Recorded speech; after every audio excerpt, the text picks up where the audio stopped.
Welcome back, everyone. Another episode of SoleSavy podcast, or you might be watching on YouTube. We have, as always, a special guest. I'm used to your YouTube background, but there's something about seeing it in a Zoom that just feels different.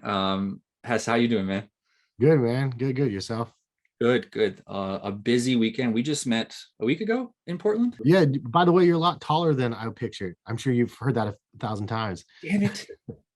I'm sick of that, to be honest with you. You're literally the 100th person to say it this year. That's a compliment. That's good. I wish I was taller.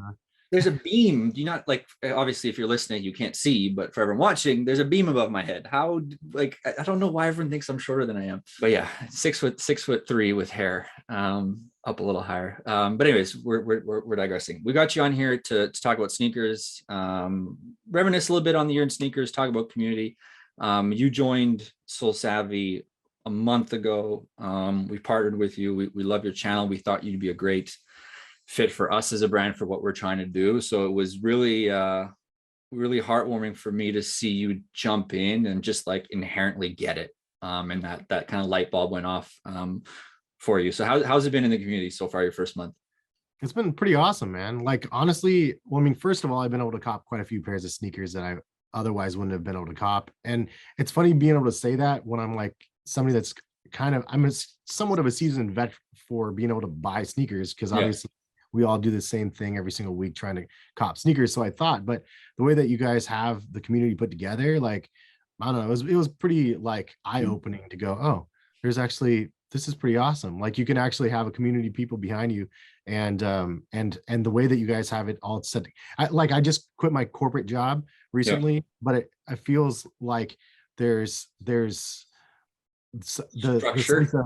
the structure. That's exactly what I was going for. The structure, but it's not corporate, but the structure that you guys have for the releases is amazing, and it helps keep focus, and it reminds me of the things that are coming. And I caught a Joe Freshgood restock on the New Balance even. Nice. I'm super stoked on that. Just got those in, so it's been awesome, man, and it's been fun working with the crew. And when you guys were out in Portland, it was great to be able to meet up with you guys. And got to reach out from the Blazers as well, so I'm going to be doing a little nice for you guys and them as well. So excited to see where things go. Nice. That's awesome. Yeah, I think community is one of those things where people look at it and go, oh, that's easy. Oh, that's not hard. Why the fuck would I pay for this? It's one of the things that we do, and I take pride in the fact that we do a great job at it. It took us literally 2 years, but we've been perfecting over the last year on how to do that in a way that just like feels safe, accountable, the right people. Again, it's only been a month for you, but in general, talking to people on the internet can get spicy, and it can get a little heated, whereas I feel like we have a really safe place for people to come on and chat sneakers, and it doesn't veer into that bullshit that you can find on, let's just say, Twitter. Well, that's the root of most evil. Along with, I mean, I'm used to it though from YouTube comments and stuff in general, but so I come into it from a different probably angle than the average individual that comes into it, but I still, like, at the core, I'm still an average individual that buys sneakers. So it's fun to be able to have the conversations and see the conversations going on, and really just the overall everything that you guys are doing is just it's pretty awesome. So excited to continue to be part of the community, and so hopefully I'll be able to get some good cops for 2022. Yeah, absolutely. And no, I appreciate hearing that. It's something I've been thinking about the last week. I saw an article pop up with SoleSavy in it, and it was like, the sneaker industry has raised $1 billion. And I looked at it and I'm like, oh man, $500 million was StockX and GOAT. Allbirds, I think, was 300 million, and then some other companies made up the smaller portion of that, which includes SoleSavy. But you look at $500 million going into GOAT and StockX, and like, we saw the news over the weekend, or just basically, Saturday, Sunday it was, that StockX is selling the U of O Jordan 8s through an auction format. And I think a lot of people's reaction was like, what the fuck? Nike's working with a resale platform. Yeah. Why is that okay? And my response to that is, they have $500 million. You can get any meeting you want. So I was curious, like, what was your reaction when you saw that was how they were releasing it? I mean, I kind of the same what the F sort of Yeah. feels, because I mean, well, first of all, I'm an Oregon State alumni, so I'm go Beavs for me. I have the, yeah, anyway, but to see them release the eights like in StockX format, yeah, I mean, you automatically go, oh yeah, so they've been pulling the okie dokie on us the whole time. Obviously, they know of these markets and they create for us, but then making limited supply so these markets flourish, sort of thing. Like at the end of the day, it's not probably the best look for the company, but you know, it's one small release. And like I think that you guys covered in your article, it's like charity based anyway. Yeah.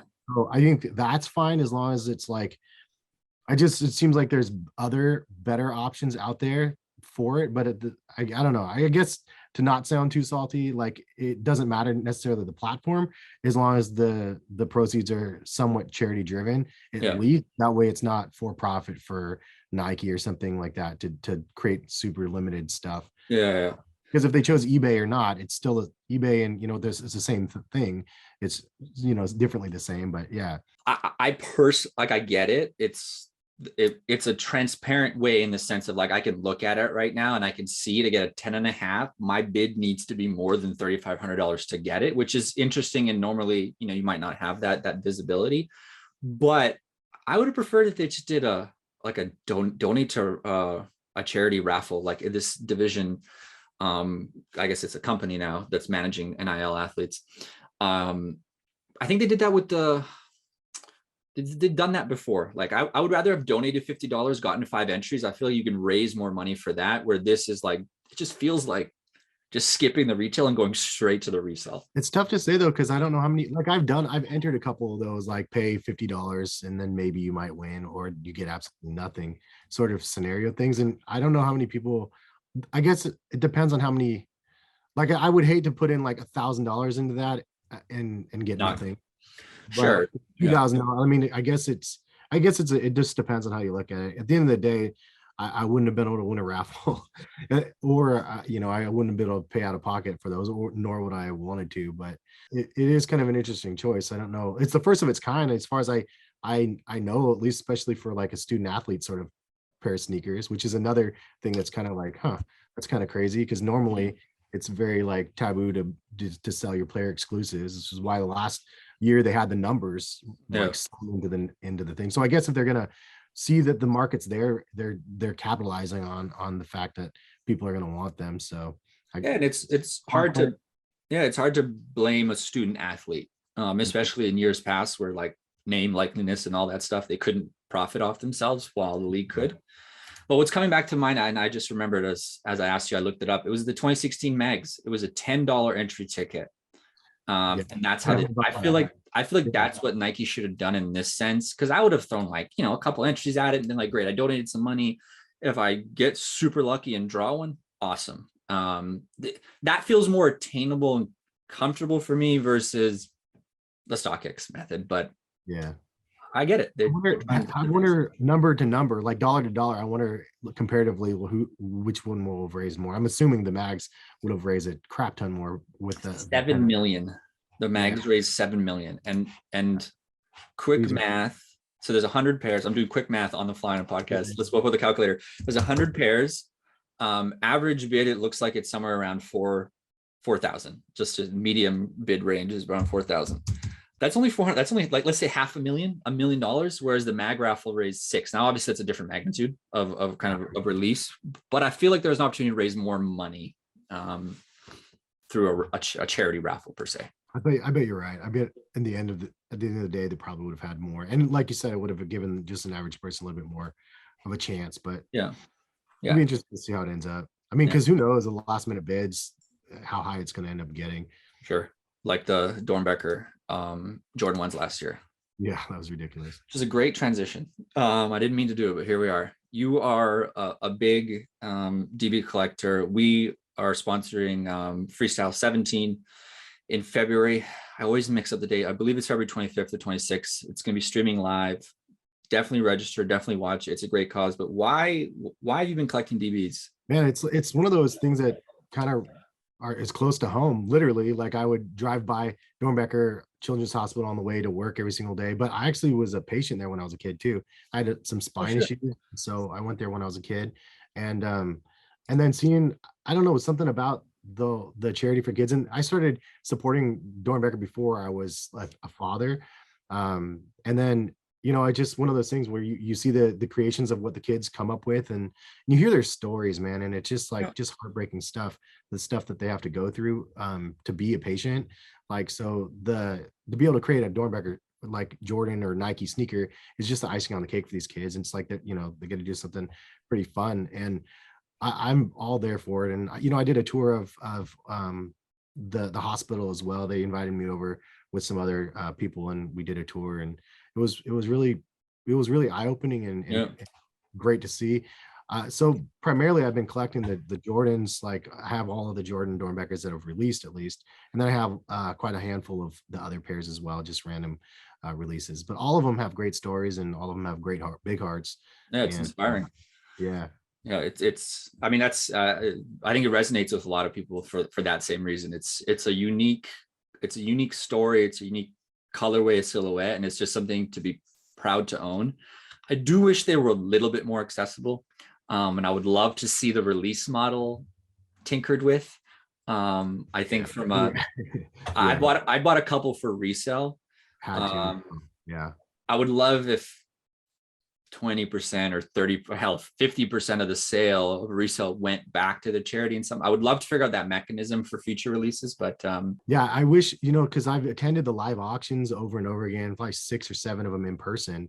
And I wish that they have a certain threshold of price point where you can bid, and then you'll guarantee a pair of sneakers. But it'd be nice to know, like, if they did $1,000 or whatever for whichever shoe and guaranteed people a shoe, like, I mean, I would put that in every year versus paying 500 to the resale market or whatever.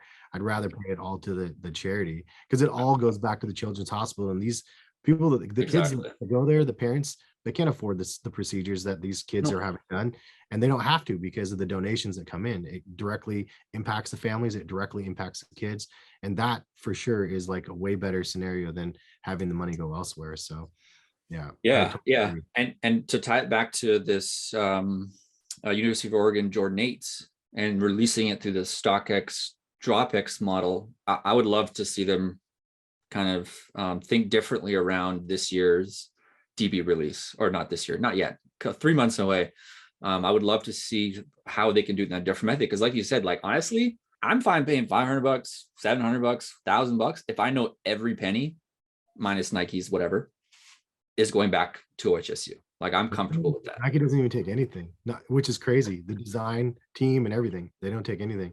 It all gets delivered back, which is cool. The employees volunteer their time in the middle of all their other work to actually create the products. It's pretty awesome, the program. But yeah, I 100% agree, man.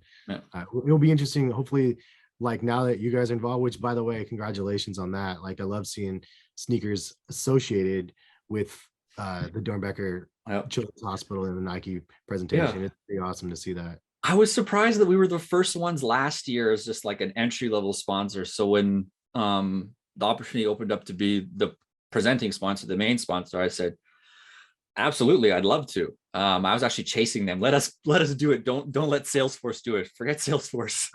Let SoleSavy do it. I was just a little surprised that sneakers has not rallied behind OHSU like that and supported Doernbecher. But it's cool to see it all come full circle, because the first couple of years I would go to the event, it was like one of maybe 2, maybe 3 sneakerhead people that were in the audience. The rest of them were doctors and families of doctors and the businesses and whatnot that are sponsoring. But as the years have morphed on, dude, it's been awesome to see more of this sneaker centric side, because it's a business too. Obviously, there's a lot of money in that. So yeah, absolutely. I mean, again, I'd love to support OHSU. They got a great team there. We're trying to do anything we can to amplify that. And as a sneaker company, I want everyone to know about it. That's why when we talked to the Blazers and we were working with them, I said, hey, what can you guys do to help us amplify this? And we work some things in there. Any Blazers fans listening, you can get 3 tickets. They'll donate money to OHSU. You get a SoleSavy membership. It's a great cause that we want to keep contributing to as much as we can. I want to shift our convo a little bit to this past year in sneakers, because I saw your tweet around your top three of 2021. Yeah. I'll let you think about it. I don't know if you thought about it, but I'll pose a different question to you. Has 2021 been more fun and enjoyable from a sneaker collector perspective, or less for you? How do you feel about the year? Because when I took a step back and looked at it, I'm like, there was some funky ass shit that happened this year that made me want to like punch the wall, because that's just stuff happens. That you know, I'm not gonna throw. I'd love to hear more about that. I'm not gonna throw anyone under the bus. But then when you take a step back and you look at it, like, I think this has been a great year. I think Adidas is managing their inventory well. You see they're doing a bunch of restocks. It's getting more accessible. New Balance is in this like growth stage, so they're doing what they have to do to maintain the brand. I feel like Nike's really figured things out, which is like Off-Whites, Travis Scott, crazy hype collaborations. We don't want you to have it, so we're only going to make a little bit of this, and we don't care if the resale price is $1,000 or $2,000. We don't care. And then there's the middle tier and the lower tier of sellouts, which is like, you look at the Air Max 1 Patas, the Clot Air Max 1s, the Bacon Air Max 90s, the Sakai Waffles. These are all shoes that could be worth $600, $700, and the production there is like, it's barely for retail. I love it. It's beautiful. Do you think it's because they mass? So I feel, and this is pure speculation, but I feel like Nike, like you said, has figured it out. They have the tier, the funnel, and the top tier gets the smallest releases, but the Sakai's and the, you know, the cause collaborations and the other ones, the Patas and everything else you mentioned, they're not here anymore. They're here. And that means they created the larger funnel. A lot more pairs have hit the market. They can maximize their profits on all of these. Instead of just doing one colorway, sure, create your own palette or whatever. And let's do 6 or 8 colorways of something. They'll all sell out because people are still going to think they're hyped. And then all of a sudden you have, which again, like you said, is great, because the people that actually want that silhouette of the Sakai Waffles, they can get them for a decent price now. It's not $600, whatever. But they figured out that pyramid. But that still means there's something at the top of that pyramid, which is the top tier stuff that nobody's going to have access to, except for, you know, the handfuls of people that want to pay to play, or the people that get extremely lucky, or the people that choose the system. So at the end of the day, I think that they have figured it out. And the balance is there. Yeah, it'll be interesting to see what happens after a while, because too much time in this space can saturate so much more, and then that pyramid looks like a melted ice cream cone or something. Well, look at, I think the most recent example is if we look at 2016 Jordan releases, True Blue 3s, like, people didn't want them. They're like, no, like, don't want them, didn't deal with it. Like, I think that started a turning point with the Off-White 10 that kind of triggered this new like hype era. And my feel from 2021 of what I've seen, again, when I step back and take a look at it, I think we're going to step into a new era where they have found that balance of like a healthy, super limited, you can't get it, and like, hey, this is going to sell out, but it's like available if you know what you're doing. Like, if you told me 2 years ago Cause was going to release a sneaker with Sakai, I'd have been like, holy shit, I'm never getting it. I kid you not, I bought 2 8.5s for my wife. I just bought them I just keep buying them, and I have 4 size 11s coming, because again, I just buy shit to sell it for retail for members and put in the store. I bought 6 pairs, and you couldn't have convinced me 2 years ago that would have been the case for a Cause release. I love that because I bought the first 2. I bought both colorways of the first 2, and I have a video that I haven't published yet, but it's around that, because the last Cause collaboration we've seen, from what I remember, is with Jordan, and the Jordan 4 is obviously the 2 big heavy hitters. So you have a $2,000+ you know, on the open market now pair of Jordans, and then you get hit with the release that we have now, which, to be 100%, I want to like that model, but it's so tough because which model? The Blazers. I'm still kind of on the fence on whether I like them or not. Just, dude, they're great. I love the colorway is great. I just don't like the collar. I mean, this foam collar just gets me, but they actually look pretty good on feet, though. I was actually that's what I say. I wore them around today to get groceries, because that's like when I get to leave the house. But I think they look great on feet. But it just goes back to, they're affordable.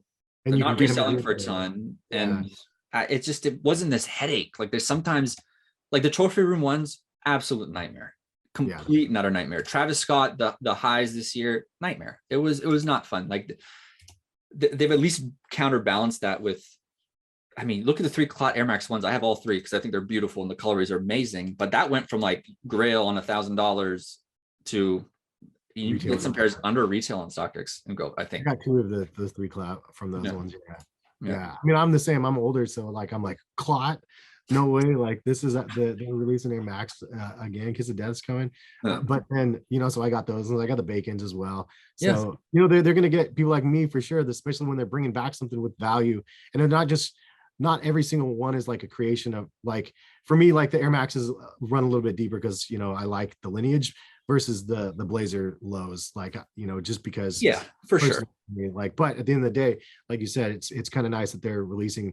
So overall, like the year was pretty crazy. I mean, I enjoyed it. Like it was a fun year of buying sneakers. There's always a frustration, and I think I've been feeling the frustration for 6 years now of like not being able to cop limited sneakers. The chances are so incredibly small for an average individual, especially for like really hype stuff, that it's probably not going to happen most of the time. And if you really want something, sometimes I have to just pay to play, which is like, I'm okay with it every now and then, but it does get frustrating when that's like literally feels like it's your only option when they don't release enough. Yeah, no, absolutely. But it's Nike Incorporated they're not dumb. I think past years they've kind of saw like, damn, we really underestimated the volume that we could produce and sell and still maintain a sellout. I feel like the balance is so good right now, because I don't care what any sneakerheads say. If you could get every single thing you wanted with ease, you wouldn't want it anymore. Part of the thrill is just like, is the chase, is the hunt. Sure.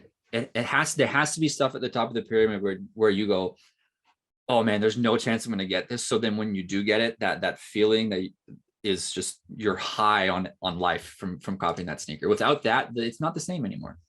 Yeah, 100. I agree. Yeah, that is a long way of us both saying that it's been a fun year in sneakers, and I hope it continues on, because 2020 was wonky from COVID, but I feel like 2019 was like at its peak the most challenging for the average sneakerhead. Yeah, and I think that the COVID thing probably helps the company shift the way that they're doing the releases as well a little bit. So it might make it, more online, I guess, than in store for the last couple of years. So I don't know if that's been good or bad, but yeah, I think that's been I think that frustration has come with more of the OG sneakerhead, who went from, hey, like I got a system, right? I know my Finish Line, I know my Foot Locker, I know my boutiques, I know what I got to do, where I got to be, who I got to talk to, oh shit, this is not an option. How does the internet work? Yeah, exactly.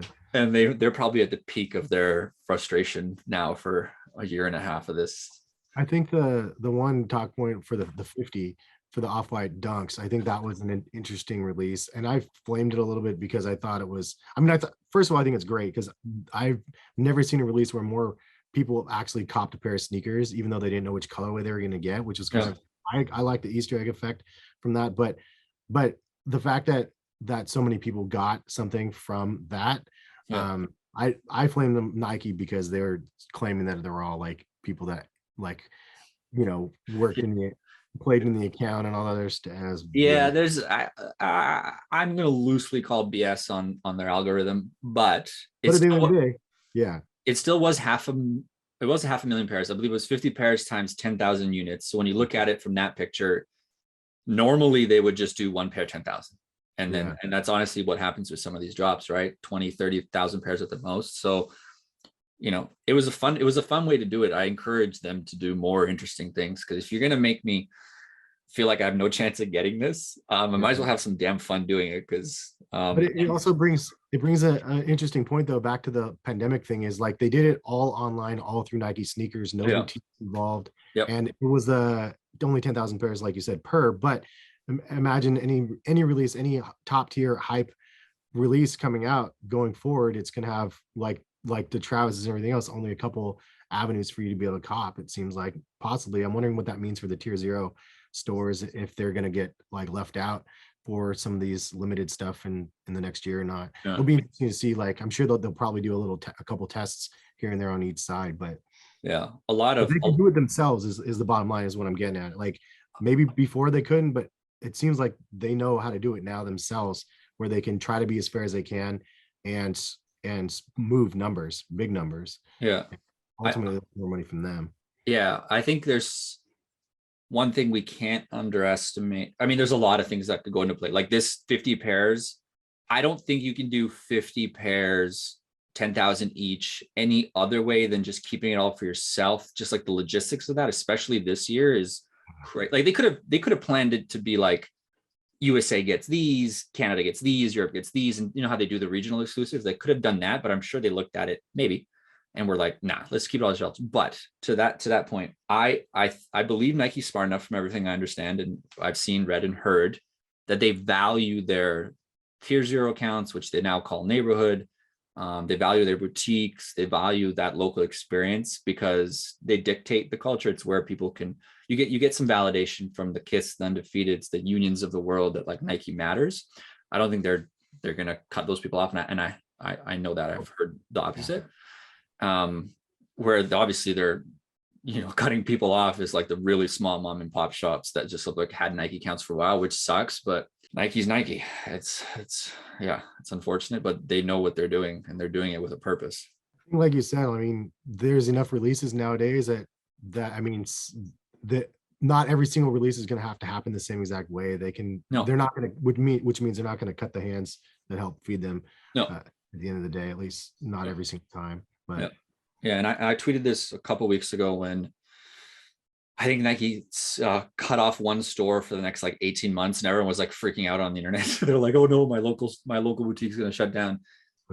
It's actually the opposite of that, which is they're going to do a quarterly, so 4 times a year, Jordan retro release that is exclusive to neighborhood accounts, tier 0 accounts, boutiques, right? So your Undefeateds, your Kiths, your Unions, your Livestocks and Capsules in Canada, your One Block Downs in Europe. They're going to do that because again, they value them, right? So I think we're going to see that balance. Sneakers exclusive, no boutiques.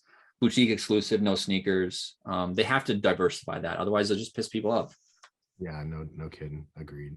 But one thing that has been painful this year, you mentioned you got your Joe Fresh goods. I want to say like 2-3 months after they released. The supply chain is a fucking mess. It's a disaster. Yeah.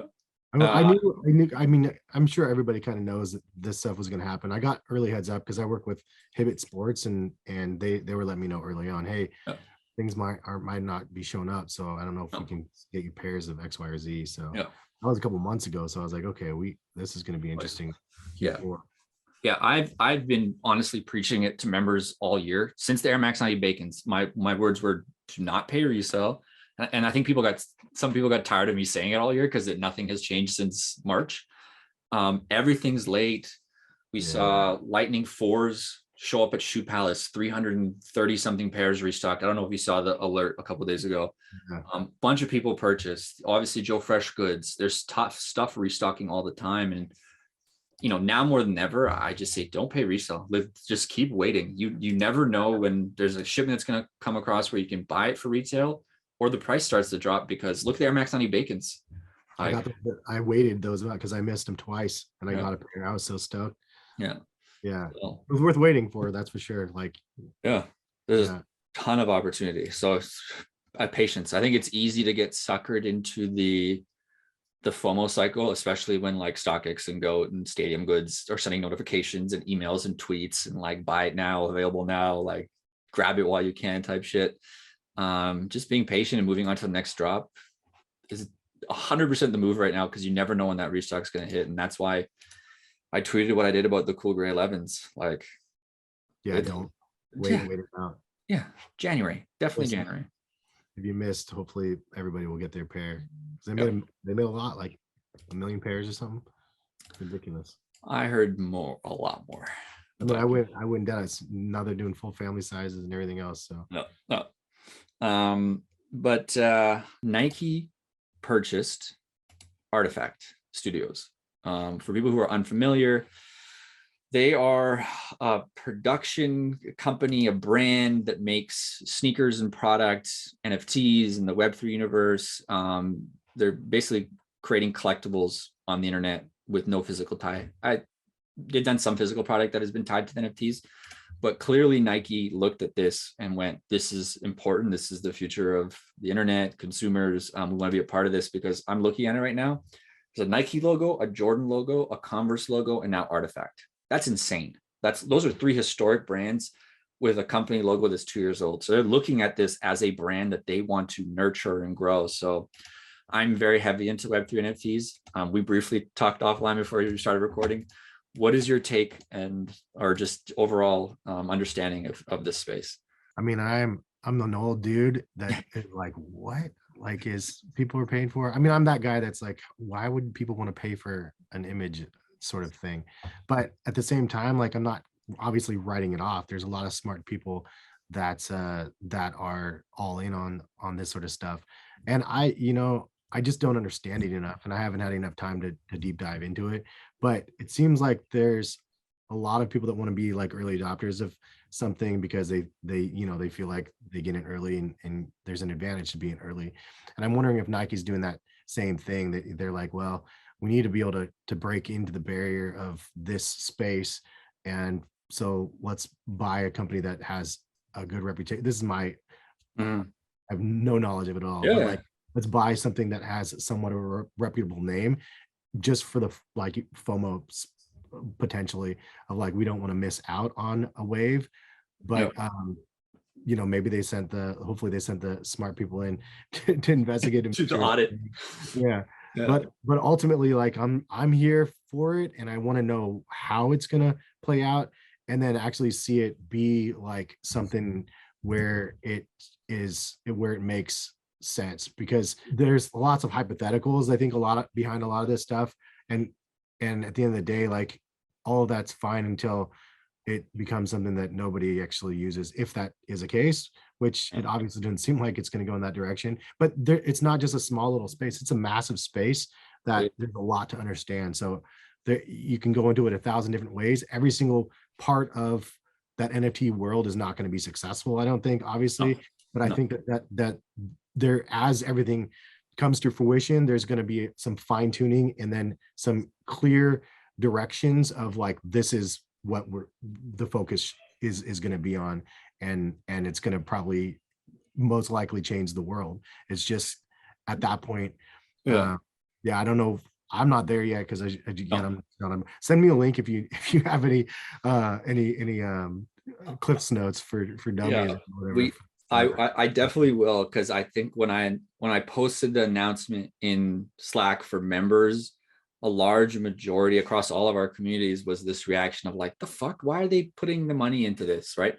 But the breadcrumb trail has been there. Nike has the patent for crypto sneaker. They've been hiring people for blockchain, this and that, and Web3. Like, I think they see the value of the brand in a digital first world, right? If they're trying to go direct to consumer, whether that's Fortnite or NBA 2K, it matters. You can have an impact. People are paying for real estate in NBA 2K's virtual world for people, when people can go shopping and walk through there. There's brand recognition that can happen, right? We all play video games, and well, not all of us, but video games, we watch movies, we're spending more of our time on the internet.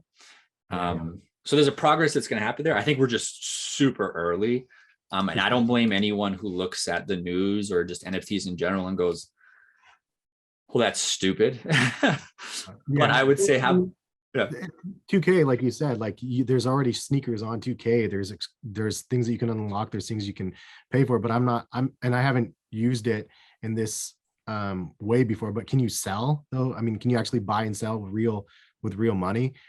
Like if I had a pair of limited Jordans on 2K, can I sell that to somebody else through PayPal or through another avenue to actually make money? Because I feel like there has to be, if there's that, government's going to be like, we have to regulate somehow to be able to make sure that you can't make money off of that. Like, where's our cut, sort of thing. And then it gets super hairy. But yeah, I don't know. I like conceptually where that's at, but I don't think we're ready for it yet, at least. If that's it is super early. All I would just say to people who are skeptical or don't want to put the time into learning or just are uninterested is just be open-minded that, like, at some point we were on dial-up internet and all you could do was, I can't remember what the basic internet functionality was in 1999. And there's the clip that went around of Bill Gates and David Letterman talking about the internet, and David Letterman was just like basically making fun of Bill Gates for thinking the internet was the future. Like, it's hard this early on how to gauge things and appreciate it, but you just gotta have an open mind. You never know. For sure. Now, am I going to spend $5K on a digital sneaker? Absolutely fucking not. Am I interested in an experience where I buy the digital sneaker and it's tied to my physical sneaker, and there's in real life benefits or memberships from Nike? Yeah, absolutely. But it might take some time to get there. So that's where I could see the actual benefit. Yeah, for things to become tangible. Yeah. Yeah. Especially as the world opens up more and more, or as much as it can these days, and as the different variants. Anyways, I'm not going to get people thinking about COVID on the end of this podcast. Look, it's been a pleasure to chat and obviously meet you in real life last weekend. I think that's one of the biggest things that we lost over the last 18 months, 2 years. I've lost track of time. Feels like 5 years at this point. Seriously. Well, it's because you have like how old? A 6-month-old? I have a 6-month-old. So time is this dark. Like 5 years for you then, pretty much. Yeah, it's a black hole. Well, that's why I tweeted. I was like, damn, Carmine 6s were this year. They were February. I literally thought that when I saw that on your guys' list. I was like, what? Yeah. That feels like forever ago. And again, that's why I go back to say it's just like, it's really easy to get stuck in the like what just dropped today cycle of sneakers. When you really take a step back, like, it's fun. We just can't get caught up in the daily nuance. But it was great to meet you. I'm stoked that you're in the community and you're enjoying yourself. We're just trying to do something that's more enjoyable for sneakers, because a lot of energy is being put towards resell and bots and shit like that. And I think sneakerheads, collectors, just people who like to wear their shoes kind of get forgotten. And I expect us to be at the forefront of kind of changing that dynamic as we push forward. If anybody's going to be able to do it, it's you guys. So, hey, I appreciate the vote of confidence, and then obviously the support. Thank you again for jumping on. I know everyone probably knows about you at this point, but where can we find you on the internet? Hes Kicks, HESKICKS, YouTube, Instagram, Twitter. I'm usually pretty vocal back and forth on Twitter, Instagram, better than on YouTube comments, but appreciate you guys giving me the opportunity to come chat. Awesome. Thanks for coming on. How are we going, man? Yeah, take care, man.